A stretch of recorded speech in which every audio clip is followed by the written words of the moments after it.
Kita panjatkan kehadirat Allah Subhanahu wa taala, alhamdulillah. Kembali atas karunia nikmatnya, di pagi menjelang siang ini kita diberikan nikmat oleh Allah duduk di tempat yang mulia dalam rangka talabul ilmi dan silaturahim. Salawat beriring salam semoga terlimpah tercurah kepada Nabi besar kita Nabi Muhammad, beserta keluarganya, para sahabatnya, dan kita selaku umatnya. Manusia kalau ingin merenung sebentar saja, memejamkan mata, alangkah nikmat Allah Subhanahu wa taala itu tidak pernah berhenti dari kita. Dari sejak kita bangun tidur sampai kita tidur kembali. Bahkan dalam tidur itu pun nikmat Allah Subhanahu wa taala. Ketika kita di pagi hari, kita terbangun dari tidur, bahkan mengucapkan doa yang seakan-akan, ya Allah ya Rabbana, kami tidak mampu sebenarnya dalam hidup ini kecuali kehendak-Mu. Alhamdulillahilladzi ahyana ba'da ma amatana wa ilaihi nusur. Cukup doa itu saja kalau direnungi. Siapapun manusia secara fitrah, dia akan berangkat menuju rumah Allah. Karena dia masih dihidupkan oleh Allah. Seandainya jasad selesai, apa yang dikerjakan? Makanya Imam Sufyan Tsauri, dia selalu memperingatkan tubuhnya. Diajak muhasabah, maka di dalam rumahnya itu dibikin satu kuburan yang persis biar kubur manusia. Jadi kalau dia malas ibadah di malam hari, malas baca Quran, malas tahajud, dia membaringkan badannya di dalam kuburan itu. Dan dia bertanya, wahai badan, kalau kau sudah seperti ini, apa yang kau bisa lakukan? Disitulah motivasi ibadah mereka bangkit lagi. Kalau orang sudah berbaring di alam barzah, dia peringatkan dirinya, Allah, seandainya kalau kita sudah seperti ini, apa yang kita kerjakan? Makanya kesempatan hidup yang diberikan oleh Allah, sehat walafiat hari ini kita bersyukur banget. Ya Allah ya Rabbana, masih diberikan kesempatan melangkahkan kaki ke masjid Allah. Yang seakan-akan ajan itu bukannya yakin. Yang manggil adalah Allah. Muadzin kita syariat saja. Hakikatnya kata para ahli bahasa mengatakan seakan-akan Allah melambaikan tangannya. Wahai hambaku, datanglah ke rumahku. Aku penjamin rezekimu. Hidup dan matimu di tanganku. Bahkan Al-Qahar pemaksa apa yang terjadi di atas muka bumi ini. Yang seharusnya siapapun fitrah manusianya, dia akan taat dan sungguh-sungguh akan mendatangi rumah-rumah Allah Subhanahu wa taala. Bahkan janjinya pun luar biasa. Rasul mengatakan, "Fasyadul mu'min," kalau kau ingin menyaksikan orang yang benar-benar beriman, subuhnya pasti di masjid. Jadi orang-orang beriman itu subuhnya di masjid. Maka barometer keimanan, panggilan ajan itu adalah ukuran keimanan. Yang dipanggil ya benar-benar orang beriman. Kalimat Allah diulang-ulang. Makanya kata ulama, seandainya manusia menyadari kalimat Allah dipanggil berulang-ulang, seakan baru lagi kita dipanggil lagi. Syahadat yang kita sukses dengan kalimat la ilaha ketika akhir hayat kita diulang dibaca. Kita diajak ibadah yang paling sempurna ayalah sholat, kita akan sukses hayalal falah. Setelah sukses kembali lagi kepada Allah, baru menyerahkan diri kita semua kepada Allah. Sehebat apapun manusia, secerdas apapun, sekaya apapun, setinggi apapun jabatannya, bermuara ujung kehidupan adalah kematian. Itu yang kita renungi. Ya Allah ya Rabbana, sehebat apapun kita, sekaya apapun kita, secerdas apapun kita, tinggi jabatan kita, ujungnya bermuara ternyata hidup kita sampai pada saat kullu nafsin dha'iqatul maut. Setiap yang bernyawa akan diwafatkan oleh Allah. Itu menjadi renungan hidup kita ya Allah ya Rabbana. Kita sudah sampai sekarang bulan Rajab. Bulan yang dimana Allah pun menghormati, memuliakan. Inna iddatas syuhur indallah inna asyara syahran fi kitabillah yawma khalaqas samawati wal arda minha arba'atul hurum. Sesungguhnya bilangan bulan di sisi Allah ada 12 bulan. Pada saat itu Allah menciptakan langit dan bumi. Dan di antara 12 bulan itu ada 4 bulan yang Allah sangat muliakan. Bulan ke-7, bulan Rajab. Bulan ke-11, Zulqa'dah. Bulan ke-12, Zulhijjah. Dan terakhir bulan Muharram, bulan pertama. Ini disebut, makanya dikatakan sampai bulan-bulan mulia ini perbanyak amal ibadah. Jangan tinggalkan sedikit pun dan jangan kau anggap amal ibadah kecil. Bisa jadi yang kecil itu menjadi kemuliaan. Kesannya kuliah subuh hari ini duduk bersama biasa-biasa saja. Tapi yakin hari ini kita ditatap dengan rahmat dan kemuliaan Allah. Itu yang kita yakin. Ya Allah ya Rabbana, paling tidak ada kepuasan batin. Ya Allah ya Rabbana, kami sudah menunaikan kewajiban, menjalankan perintah Nabi-Mu. Ketika nanti balik ke rumah ada farhan dalam dada kita. Kepuasan batin yang tidak bisa diceritakan kepada siapapun. Berlelah-lelah malam hari. Hari ini duduk sebelum matahari terbit sudah dijanjikan. Aku letakkan farhan dalam dadanya. Amin ya rabbal alamin. Jamaah rahimakumullah. Qala Aliyu karamallahu wajhah. Qala Umar radhiyallahu an dalam satu nuksanya, an-ni'amu, nikmat-nikmat itu a'dhamu, nikmat yang paling besar. Sitatun ada 6.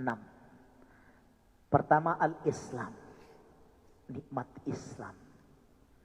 Kepatuhan, ketundukan kepada Sang Pencipta. Kerendahan hati manusia, siapapun manusia bersimpuh di hadapannya. Maka kalau sudah dikatakan mereka mulia, apapun dalam kehidupan kita, tadi kembalikan kalau sudah yang memanggil Allah, semua aktivitas kita tinggalkan. Karena Tuhan, ketundukan. Maka di dalam tafsir Sawi ada 3 model manusia beribadah. 1, ada orang taat, tunduk dan patuh kepada Allah dalam ibadahnya karena takut tidak dapat rezeki dari Allah. Boleh nggak begitu kita? Takut tidak diberikan rezeki. Dibolehkan. Kedua, orang ibadah kepada Allah karena takut siksa alam barzah dan alam neraka. Ini pun dibolehkan. Tingkatannya masih kita seperti itu. Takut gak dapat rezeki, takut siksa kubur dan neraka. Yang ketiga yang paling mulia, mereka beribadah kepada Allah, mau dikasih rezeki atau tidak, terserah Allah. Karena saya hambanya, ingin menyembahnya, dan itu urusan Allah. Ini tingkatan paling mulia. Kayaknya kita belum sampai ke situ ya. Ada harapan yang lain, pengen sehat walafiat. Silakan boleh. Tapi ada orang yang mulia luar biasa, ibadah mereka. Dia tidak mengharap apa-apa. Karena kepatuhan, ketundukan sebagai hambanya, ingin menyembah Sang Pencipta yang menentukan apapun yang terjadi. Makanya ada ulama-ulama hebat. Mereka ketika kita silaturahim, dulu almarhum Ustaz Kaiji Pendiram, kita diajak ke sana silaturahim kepada orang-orang tasawuf, paling tidak ada nasihat terbaik buat mereka. Dan kita ke sana jam 9 waktu Jumat. Pak Kiai itu keluar dari rumah, maaf para tamu, kami sudah kesiangan. Jumat jam 9 sudah kesiangan. Kalau kita Jumat jam berapa berangkatnya? Hah? Jam 11. Jumat, coba bayangkan, Jumat jam 9 sudah kesiangan. Kita ditinggal, dia berangkat ke masjid. Kita ikut. Pak Profesor Amin Rais Din Samsudin juga termasuk orang yang Jumatnya berangkat jam 10. Jam 10 udah di masjid dia. Kita jam 11 coba ya. Jam 11. Iya, subhanallah. Harusnya kita tahu tuh. Orang-orang mulia aja luar biasa. Jam 9, jam 10 udah berangkat. Kita jangan mau kalah. Harusnya hari Kamis sudah nyampe, harusnya begitu. Mau kemana? Jumat Kamis sudah nyampe. Saking semangatnya, Pak. Maksudnya apa di situ? Mereka ternyata benar-benar bagaimana berjuang untuk ibadah kepada Allah itu waktunya tidak main-main. Mereka utamakan. Karena dalam kehidupan manusia, keimanan kita bergeser karena kemilau indahnya dunia. Orang rela mau berangkat naik pesawat jam 11. Itu jam 6 udah berangkat dari rumah. Karena takut ketinggalan pesawat. Orang antri. Bahkan maaf, orang-orang berangkat kantor aja, berangkat rela mereka habis subuh, kadang-kadang sebelum sudah berangkat. Kenapa? Takut terlambat untuk berangkat masuk kantor. Takutnya luar biasa. Tapi ada satu kisah yang luar biasa. Ada seorang Indonesia, mereka waktu itu kerja di Jerman itu, dan kantornya itu, dia bilang melarang sholat. Pokoknya siapapun yang kerja di situ nggak boleh sholat. Tapi ini orang luar biasa. Bagaimana caranya dia bisa sholat? Dia di tempat sepi, dia cari, karena nggak bisa keluar, dia harus sholat, tetap sholat dia. Lalu kalau Jumat dia keluar dia bagaimanapun caranya. Tetap dia sholat. Ternyata suatu masa, dia sedang sembunyi-sembunyi sholat, pas ketahuan big bossnya, bos besarnya tahu.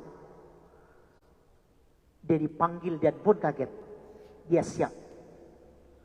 Untuk diberhentikan, dia pecat, dia siap. Dipanggil masuk ke ruangannya. Dialognya kata dia, saya ditanya, saya diinterogasi. Sudah berapa lama kau sholat di perusahaan ini? Dia mau jawab bingung, tapi dengan kehendak Allah, bismillah. Selama saya kerja di sini, Pak, sudah 7 tahun. Kau tidak pernah meninggalkan sholat di sini walaupun dilarang luar biasa. Iya. Apa yang terjadi? 2 jempolnya lihat begitu. Kamu Islam yang benar.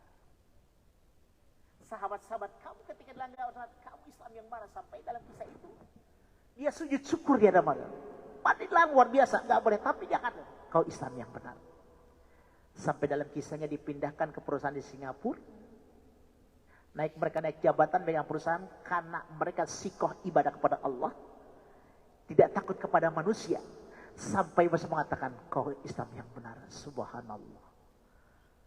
Ternyata ketika orang sungguh-sungguh, maka pertolongan Allah akan datang.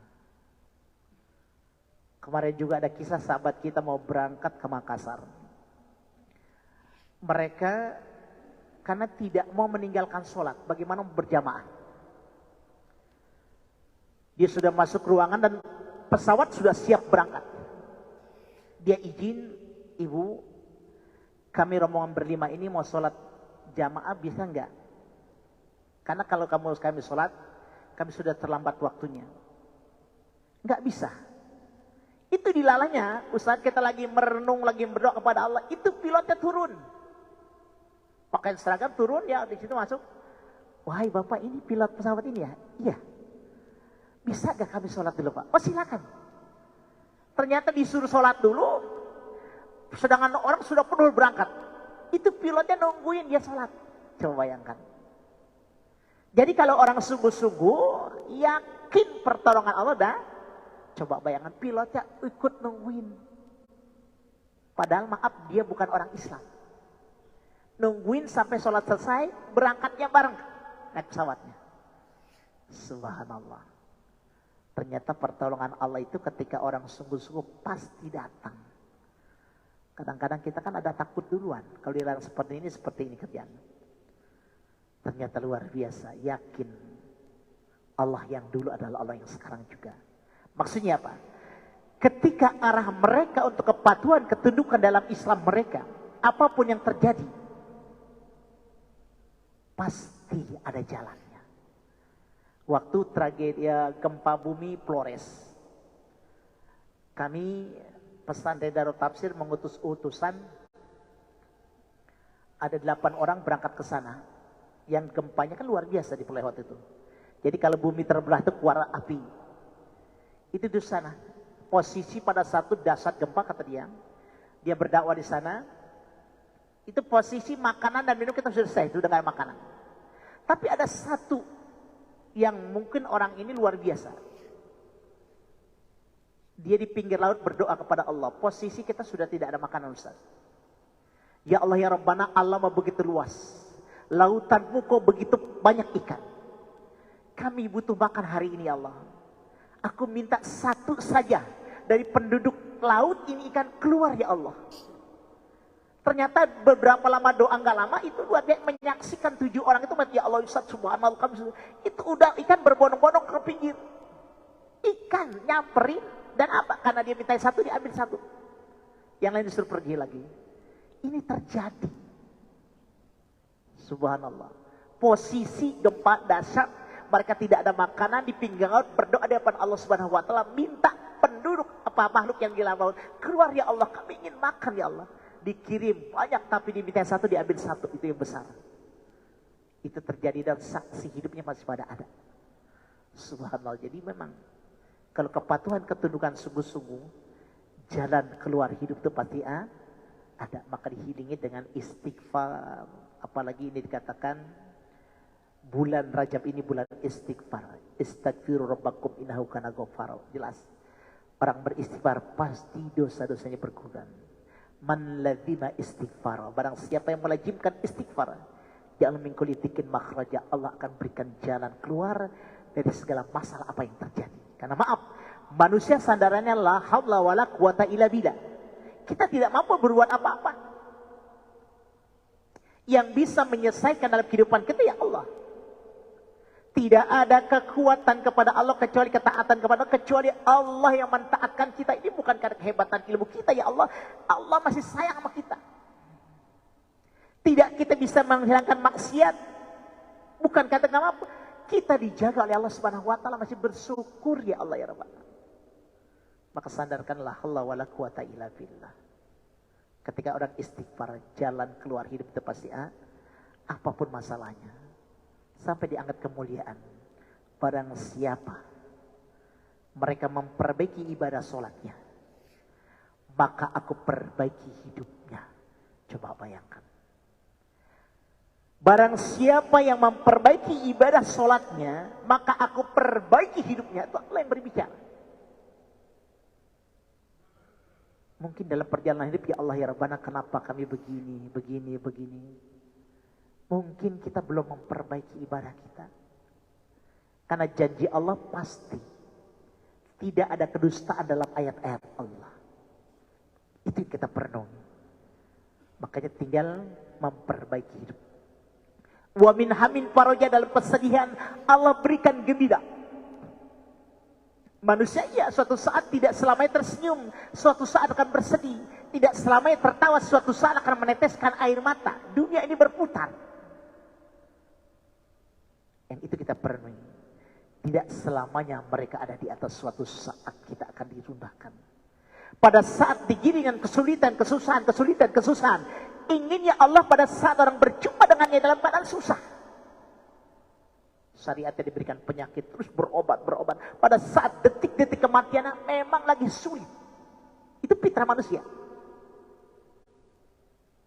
Diberikan kita digiring bagaimana cara dekat dengan Allah, pada saat puncak kebaikan hidupnya yang dirindukan husnul khotimah, itu pada saat orang digiring yang susah.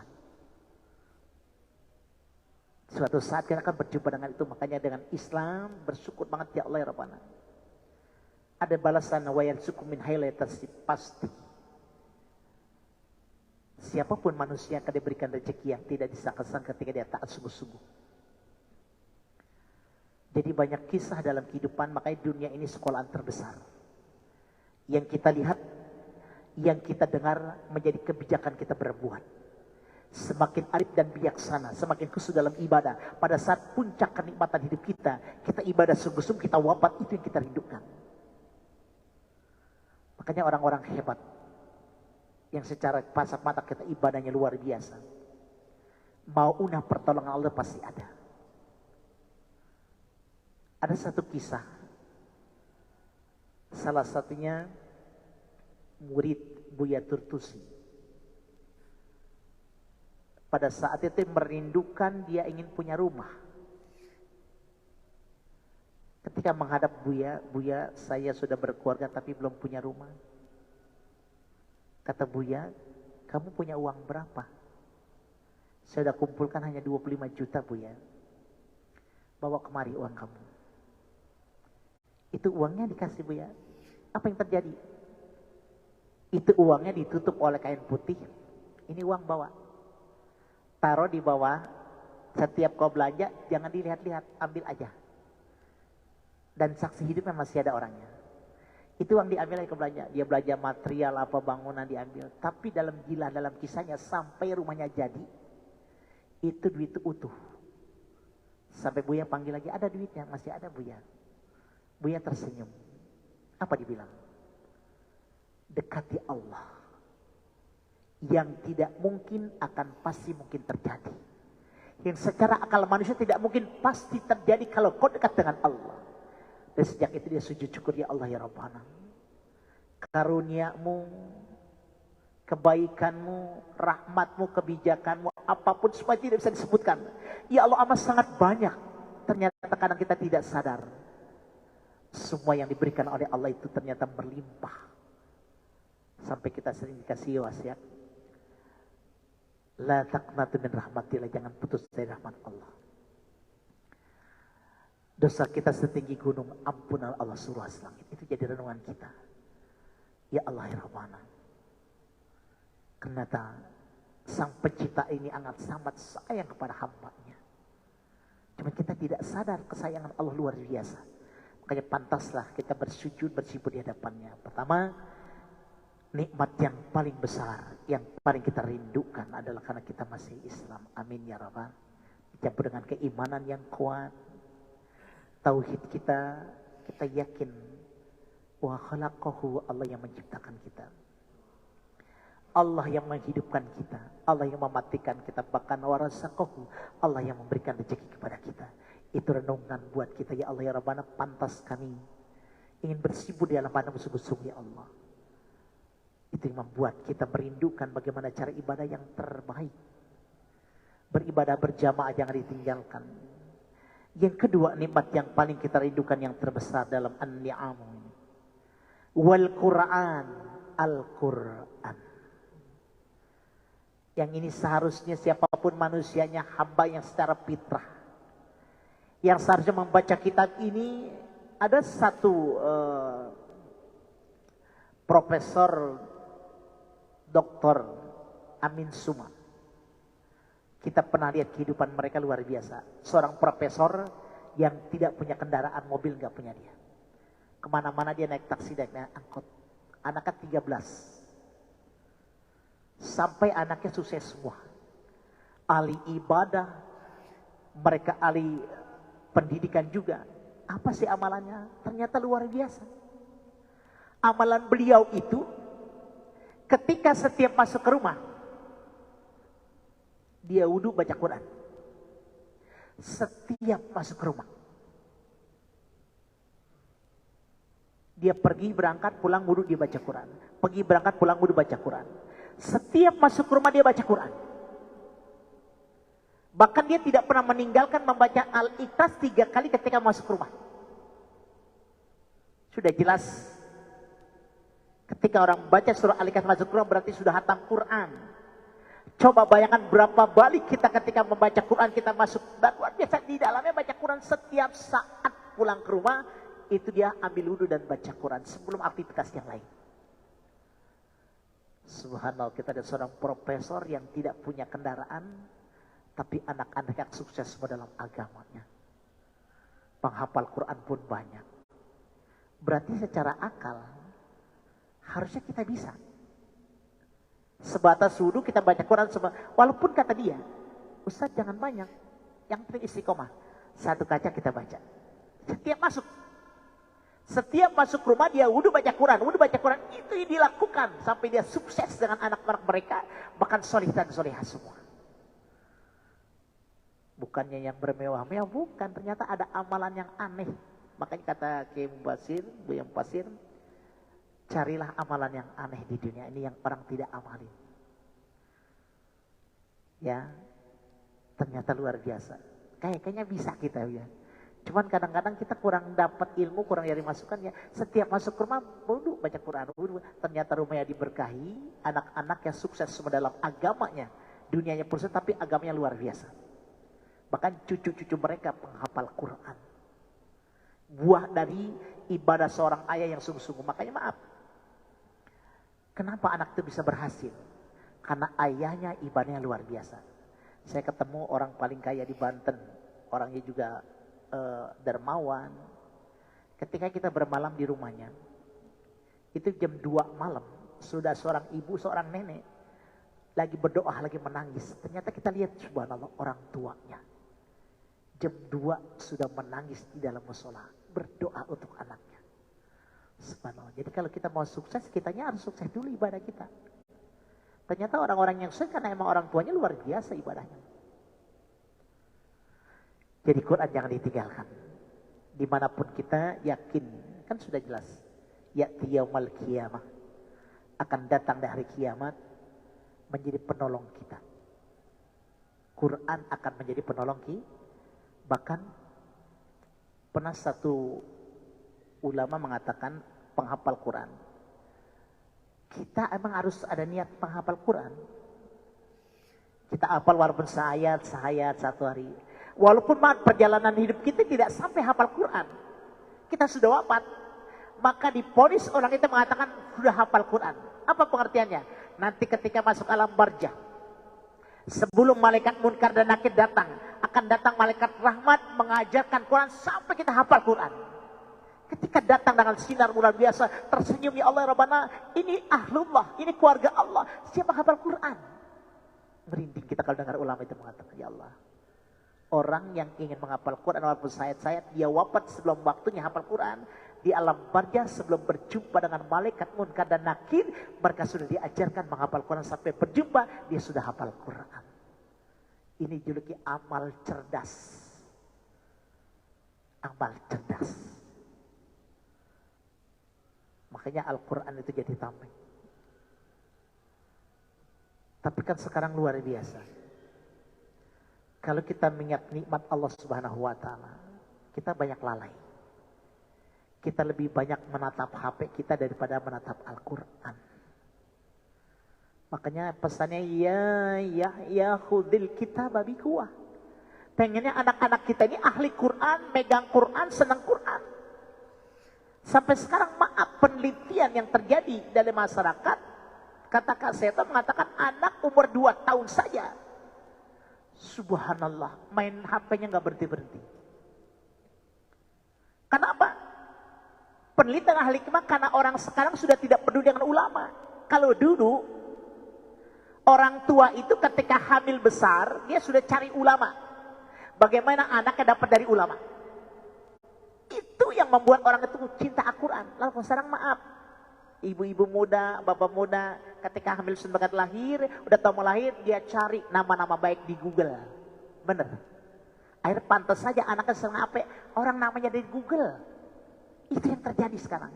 Penelitian ya Allah Rabbana, pantas anak-anak 3 tahun, 4 tahun luar biasa main HP-nya. Karena namanya dari situ. Na'udzubillah min. Kalau dulu kita masih peduli, orang tua saya bilang, nama kamu dari kiai sana. Ada satu kebanggaan kita, nama kita dari ulama dan dari kiai. Kalau sekarang nanti orang tuanya akan bilang, nama kamu dari sini nak, dari HP. Pantas saja anak senang main HP, jangan salahkan anak. Apapun yang terjadi hari ini karena kelalaian, kesalahan orang tua. Subhanallah. Bagaimana anak kita mau lama menatap Quran? Dia lebih senang main HP siang, malam, pagi. Maka luar biasa. Kemanapun dia pandang HP. Bangun tidur HP. Mau tidur, sampai tengah malam kadang-kadang mendusit bahasanya gitu. Ngeliat HP dulu. Ada yang masuk gak? Subhanallah. Makanya ada salah satu, sekarang jadi direktur Bank Jabar, orang alim ini. Mereka ketika berangkat haji, itu HP dimatikan selama 40 hari. Kata dia, Ustaz, saya niat bismillah, saya tanpa izin siapa-siapa, hanya itu saya yang tahu. Saya tidak main HP.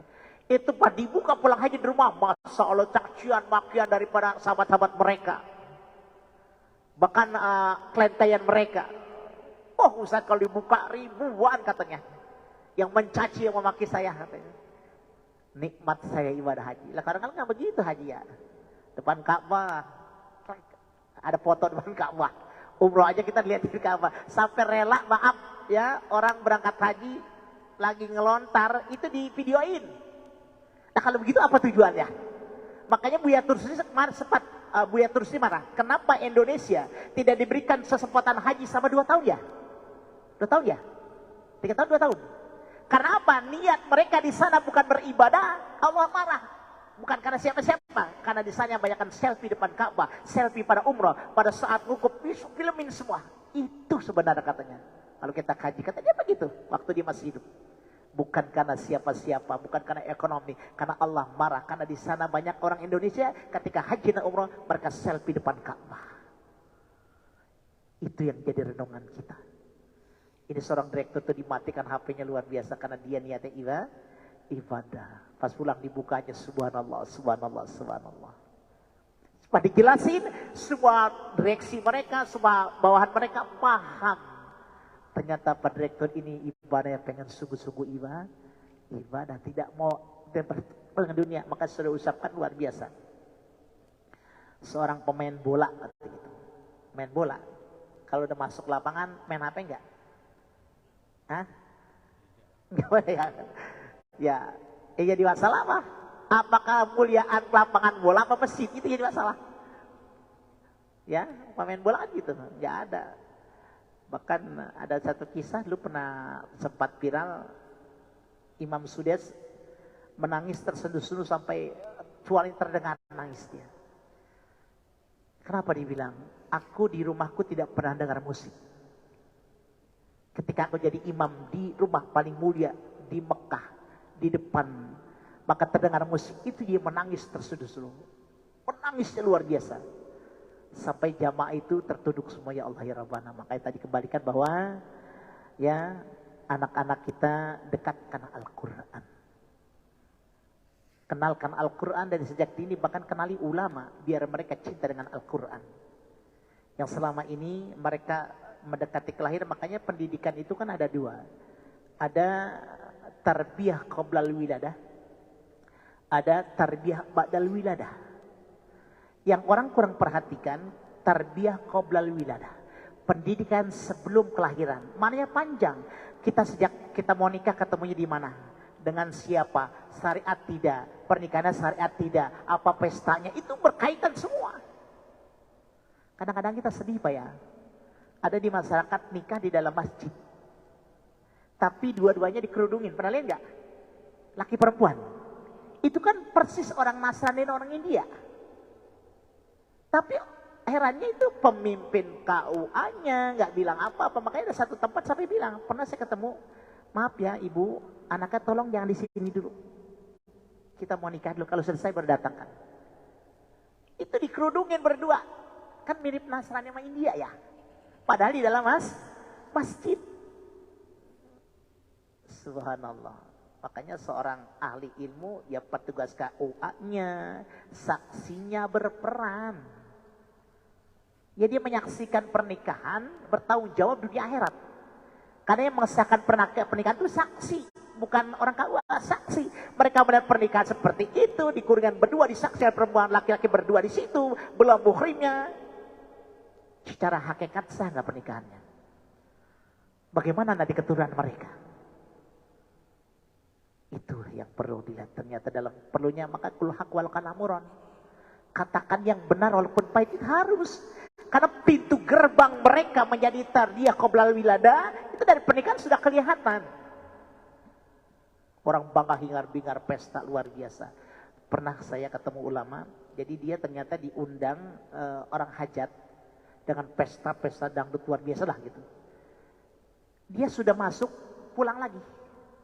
Pesta sudah ramai, dia udah masuk, pulang lagi. Bagaimana pakai Ustaz? Kita lebih baik besok datangnya. Jangan sekarang. Itu pulang lagi. Nggak jadi. Takutnya sekecil apapun uang dia masuk dibuat bayar dangdut begitu. Ikut berdosa kan. Apapun yang terjadi hari itu maksiat, maka tuan rumahnya dapat dosa yang dikerjakan maksiat itu. Perempuan laki-laki bukan muhrim gandengan masuk ke pesta, itu dosanya ditanggung tuan rumah. Di situ penentuan tarbiyah qablal hidayah, pendidikan tarbiyah luar biasa. Dan bahkan kita maaf secara pesta orang hebat pun maaf, kan kita sering di gedung ya. Iya, itu pun setiap yang modern itu menghilangkan sunnah. Ada kalau di gedung pada duduk, makanya ada. Makanya saya pernah salah satu di gedung, saya ikut di sana. Ternyata maaf, ada orang pendeta, itu setelah nyedok nasi, dia celingukan bahasa kita. Maaf Bapak, mau apa katanya? Maaf Pak Haji, saya nggak biasa makan berdiri. Itu saya ingat orang-orang berjilbab, orang pakai peci, malu kita. Dia ada salibnya. Saya nggak biasa makan berdiri, saya ajak ke belakang teras masjid, dia duduk di situ. Kita nemenin. Itu ingat Pak Haji, orang-orang pada ngobrol pakai peci, berjilbab, asik aja makan. Malu kita.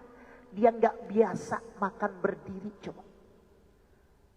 Orang Islam terlena dengan itu. Ya, subhanallah. Kita lebih bangga, oh percaya di gedung ini.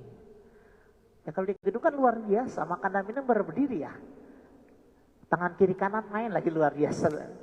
Itu ternyata setiap yang modern, sadar tidak sadar, sunnah akan hilang dalam hidup kita. Naudzubillah min. Padahal barang siapa memegang sunnah di waktu umat al-fasad sudah rusak. Satu sunnah didirikan mi'atas syahidan, 100 kalimat syahid pahalanya. Amin ya rabbal. Subhanallah. Ternyata seperti itu. Jadi ternyata qoblal pendidikan sebelum kelahiran itu banyak. Makanya bagaimana nanti anak keturunan kita. Orang perhatikan banyak pendidikan setelah kelahiran. Sampai jam berapa ini isroknya? Udah masuk? 6 lagi tadi. Lanjut. Ya, dikit lagi ya. Jadi ada tarbiyah badal wiladah, kita banyak kan perhatian itu kita sekolahkan, kita memang ya syariatnya kita gunting rambut, kita hakeka, ya. Tapi orang banyak lupa dengan tarbiyah qoblal wiladah, pendidikan sebelumnya. Makanya penting banget seorang Islam peduli dengan anak cucu keturunan kita.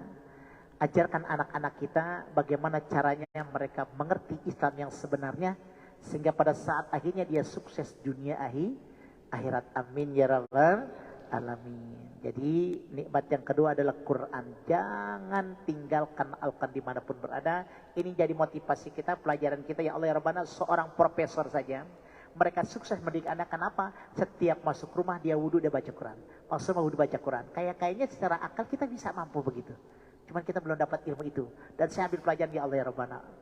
Sukses sekali ini profesor, luar biasa. Dia mendidik anak-anak seperti itu. Mudah-mudahan kita diberikan nikmat oleh Allah Subhanahu wa taala, semakin melangkah ke depan. Hari ini lebih baik daripada hari kemarin. Hari esok lebih baik daripada hari ini. Suatu saat nanti akan kita sampaikan lagi, mudah-mudahan berkah semua kehadiran kita. Tidak lain bukan ya Allah ya Rabbana, kami ingin silaturahim. Ya, kita luar biasa di sini dulu dengan Borobi, kumpul bareng apa bareng, rindu dengan azikra. Mudah-mudahan berkah semua yang hadir ini, guru kita atau enggak Ustaz Ferry Nur masih ada di sini. Subhanallah, sehat walafiat terus ya. Ilmunya manfaat, mengajar-ngajarkan kita insya Allah. Amin ya rabbal. Semua sahabat-sahabat kenal semua mukanya, macam lupa namanya kadang-kadang. Mudah-mudahan apa yang saya sampaikan bermanfaat. Kita doa yang mudah-mudahan kita berikan ilmu yang bermanfaat. Amin. Allahumma shalli wa sallim ala sayyidina Muhammadin fil awwalin wal akhirin. Wassallimu radhiyallahu ta'ala an kulli sahabat rasul ajma'in. Bismillahirrahmanirrahim. Alhamdulillah rabbil alamin. Hamdan yuafini wa yukafi masjida. Ya Rabbana lakal hamdu kama yanbaghi lidzalikal karim wa 'azimi sultani. Allahumma shalli ala sayyidina Muhammad wa sayyidina Muhammad. Allahumma inna nas'aluka ilman nafi'a wa amalan mutaqabbala wa waladan shaliha wa dhurriyyatan thayyibah wa rizqan thayyiban wa halalan wasi'a. Allahumma allimna ma yanfa'una ma 'allamtana warzuqna ma yanfa'una.